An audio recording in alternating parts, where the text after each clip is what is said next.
They're right there. They're not out there looking for criminals, they're looking for brown people. I said, I'm Native American, and he says, yeah, you're next.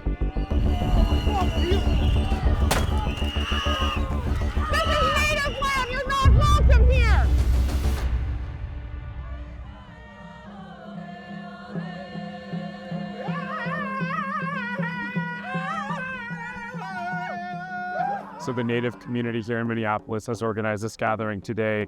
They're doing a prayer in memory of Renee Good, who was shot and killed by an ICE agent not too far from here. And they're also planning for how to respond to the influx of federal agents in their city. This is not just our community, this is all of our communities coming together to make sure that we keep our neighbors and our people safe.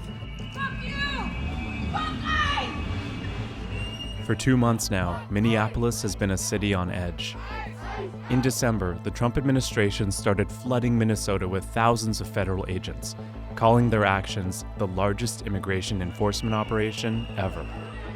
What's followed feels more like a paramilitary occupation, and even Native Americans have been swept up in the raids. Native people have been taken, they have been abducted. They do not care if you have a tribal identification or not. Rachel Dion Thunder is a Plains Cree organizer with the Indigenous Protector Movement. Why do you think they're going so hard on Minnesota? I believe that they're putting this many resources into Minneapolis because of how strong community and grassroots resistance is here. You can look, there's a long history of it. American Indian Movement was founded here in 1968. We have always resisted. George Floyd was murdered here. Look at the resistance and the uprising that came from that. Who is gonna have to stop them is community. And so they're testing community right now. Confirmed ICE, Lake and Bloomington. This is Rachel Thunder. Dion Thunder spends her days patrolling the streets of downtown Minneapolis for ICE agents. On 19th, off of 11th Avenue. Around the city, ICE has routinely stopped and detained anyone they suspect of being an immigrant, including Native Americans, whose ancestors predate the United States itself. 20-year-old Jose Roberto Ramirez, a descendant of Red Lake Nation, was followed by federal agents while driving to visit his aunt. Beto, get your ID. We're citizens. Okay, then show your ID. Get your ID. What the fuck? We're native. What are you doing? The day before when Renee Good got shot, I was just freaked out. Like, they don't want to stop nowhere where nobody would see, you know. Do you have any idea why they were following you? But yeah, they're just racially profiling me, going off by looks. Ramirez pulled over and called his aunt, who rushed to the scene. Why'd you hit him? No! Stop! What are you doing? Hey, out there. Stop! Okay, Beto! He was taken to a nearby ICE facility and released later that day after questioning. Felt like I was getting kidnapped. Like, they literally rushed me out of my aunt's car and handcuffed me, threw me in their car and tried to keep me down, put my hoodie up.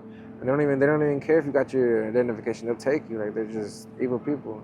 I didn't think I had nothing to worry about because I was a U.S. citizen, you know. I'm half Mexican, half Native, you know. That didn't matter, though.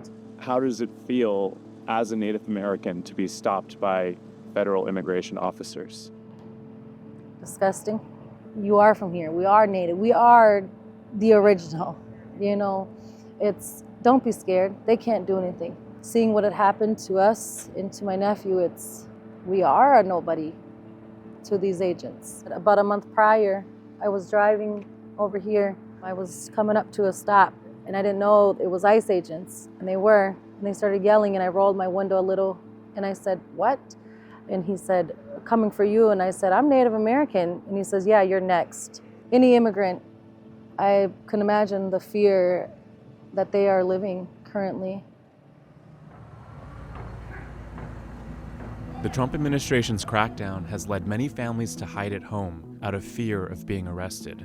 It's hard to see what's going on in the city right now and not be scared. And I'm glad we have a lot of frontliners to be able to do this, to be able to do drop-offs, to come pick up supplies where needed, because we got a lot of families asking already. To help those who can't run out for basic necessities, the Native American community is also coordinating mutual aid, organizing drop-offs of things like groceries, diapers, and toiletries. So Native American families are afraid to leave their homes here. A lot of our families are multicultural houses, you know, they don't have just Native Americans or Mexican, you know, families who marry in or something, dating, they're scared. They keep saying they're out there looking for criminals. They're not out there looking for criminals, they're looking for brown people. And that's just the end of it. They don't care which brown person they nab up. We've got a really large crowd here. A lot of observers, a lot of people recording. So there's probably 15 to 20 vehicles here right now. I'm heading north on Park right now off of 24th. I don't see any agents, but I'm going to continue going north on Park. Okay, thank you. Does it seem like there are a lot of agents spread out in this area today? When I dropped my baby off at daycare, like I saw 2 separate convoys. They're surrounding a car and she's trying to get out. And like, I don't know, there's probably 10, 15 agents. They're detained the woman from the car. I still can't see the license plate. She's on the ground now.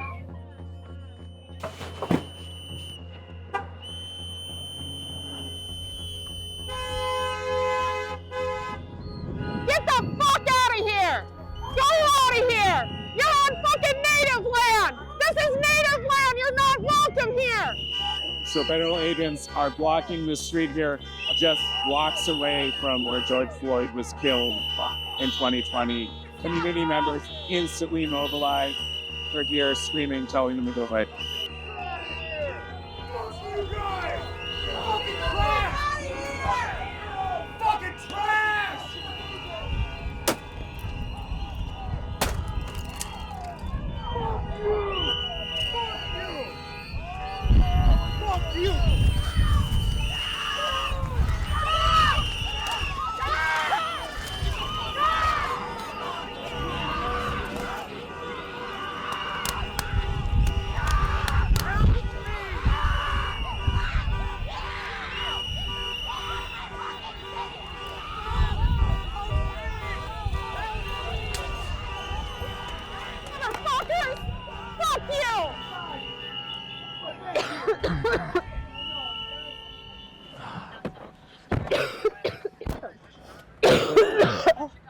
Go wipe it off. 11 days after we filmed with Dion Thunder, federal agents shot and killed the man who kicked this SUV's taillight. Alex Pretti was a 37-year-old ICU nurse. On January 24th, he was recording agents and assisting a protester who had been shoved to the ground. Agents tackled Pretti, pinned him down, and shot him 10 times. The Trump administration later called Pretti a domestic terrorist who approached officers with a gun. That claim was contradicted by bystander videos, which showed that Pretti was holding a phone, not a gun, when he was pinned to the street. On the day we filmed, we talked to Dion Thunder about the dangers that protesters face. Are you scared for your own safety? I'm not scared for my own safety. Like, what are they going to do? Deport me? Like, where are they going to send me? This is my land. It can be scary, you know, like ICE, they're murderers. They killed Renee. You know, they could kill me. They could kill any of these observers, these patrollers. They could kill somebody that they stopped tonight.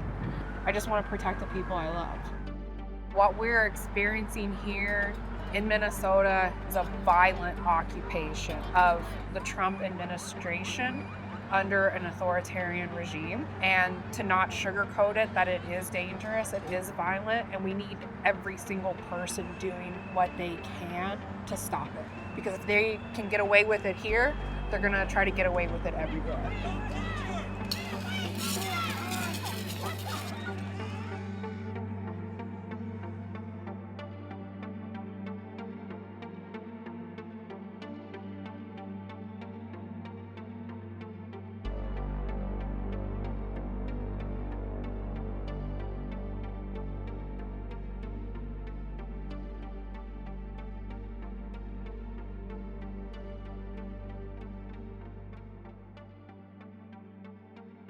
Hi everyone, it's Ming. Thanks for watching. I'd love to hear your thoughts in the comments below on our reporting and what you think we should cover. And if you like this video, subscribe to the News Movement's YouTube channel for more in-depth, on-the-ground reporting.